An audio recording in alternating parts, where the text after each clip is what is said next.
A pleasant day, everyone. I am January Faye El Santoy, one of the reporters of this group. I was assigned to report this topic. Before we go to our discussion, I just want to ask some question first. How did you participate your rights as an individual, as a citizen, or as a social media user? What is your response regarding to the rise of conflict in our society? Furthermore, I am going to discuss one of the rampant issues we have in our society right now, that is the freedom of expression and censorship. Now, how do you define freedom? According to Merriam-Webster, it is the state of being free from control or power of another. Indeed, we live in a democratic country that is Philippines. Although we have laws here mandated by the government, but every individuals are ought to practice his right as well. The Universal Declaration of Human Rights, and of course, an organization for everyone, ensures that everyone can express the right of freedom to express his conscience, his religion, his or her religion, as well as practice his opinion. However, there are some practices that are violated by the individuals in the use of internet. Filipinos are fond of using social medias such as Facebook, Instagram, Twitter, YouTube, TikTok, and any other social media platforms. Indeed, buying and selling online are trend nowadays. But the question is, are you sure that you are well protected? Well, censorship must be activated, or everyone must know what censorship really means.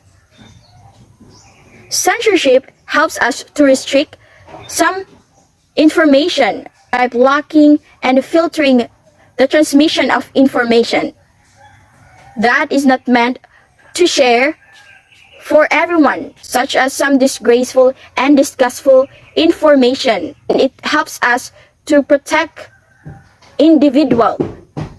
And of course, for our young ones, it is really good for us to practice it.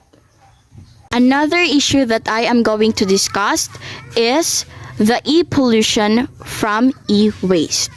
I know some of you are not familiar from it or tend to ignore this issue. Now, what is e-pollutants for e-waste? According from the article from link.springer.com, these are toxic elements from e-waste materials that released in the air, water, and soil. This includes arsenic, cadmium, chromium, mercury, and lead causes pollution. If you have a table of elements with you, you can browse it or Google it. These elements play an important role in the biological system, but most of it are identified. However, they possess significant toxic and carcinogenic potential. Mostly, this e-waste can be found in our ICT or generated by the ICT. It has large amount of this. Some of these are what humans used. That is terminal equipment that is used for computing. If we have computers, netbooks, laptops or PC, in broadcasting, television, radio set, in telephony, mobile phones, smartphones, fax machines, printers, and scanners. I know we have this nowadays. With the recent of technologies we have right now, improvement of equipments, improvement of damage too. Well, we are a competitive country. The question is, how did you manage, or where did you put your equipment if it is destroyed? Mostly, this material can be destroyed by crushing toxic material brought about by different equipment that requires utmost management. The more developed your country is, the more e-waste produces. If you have damaged refrigerator, television, if you practice burning it, it produces CFC, chlorofluorocarbon, a chemical not good for our environment that causes the thinning of ozone layer.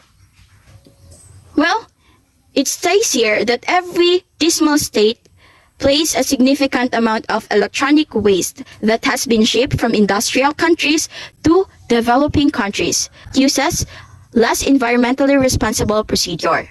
So here are some remedies and regulatory measures that we can practice to increase the life cycle of equipment before they become obsolete. The efficient extraction of toxic components and requiring the recycling by both consumers and equipment vendors are selling must be required. If you have observed, there are people sell their damaged things, their damaged refrigerators, and someone will buy it. And this is really good they will use it for good purposes. Instead of burning it, why try to sell it? Well, if you keep on burning and destroying that thing, e-waste will tremendously affect the climate change, damage human lives, and overload the capacity of the earth in carrying solid waste. E-waste can cause pollution. It is a serious environmental problem due to the toxic chemicals such as lead, mercury, and arsenic that pollute our soil and water and disrupt our ecosystems and our health. Consequently, for the implications to teaching and learning. The question: how do the policy guidelines, projects, and issues relate to the teaching and learning? For the teachers, they are required to teach. So teaching is their expertise. Teachers should teach that relates to ICT. They must know their subject matter and of course to meet their learning outcomes. Teachers should learn how to appropriately use them. Of course, they should know the use of technology tools. Although there are some rules and regulations that govern the use of technology, yet, technology should never replace any human teacher. With that, caution must be observed and protect individual privacy. Teachers must be aware from the use of technology in terms of privacy and security. For the learners, although they are more advanced than some of the teachers because they are 21st century learners, but they still need guidance on how to use and regulate technology. Well, in fact, there are negative and positive effects of it. So, learners must know the difference. Learners should not know the benefits of technology, but they should know how to protect and prevent the hazards that technology brought. With that, learners must keep on learning so that they can derive the development of higher order thinking skills, learning communication through collaboration. It enhances their skills and to become an effective professionals in the future.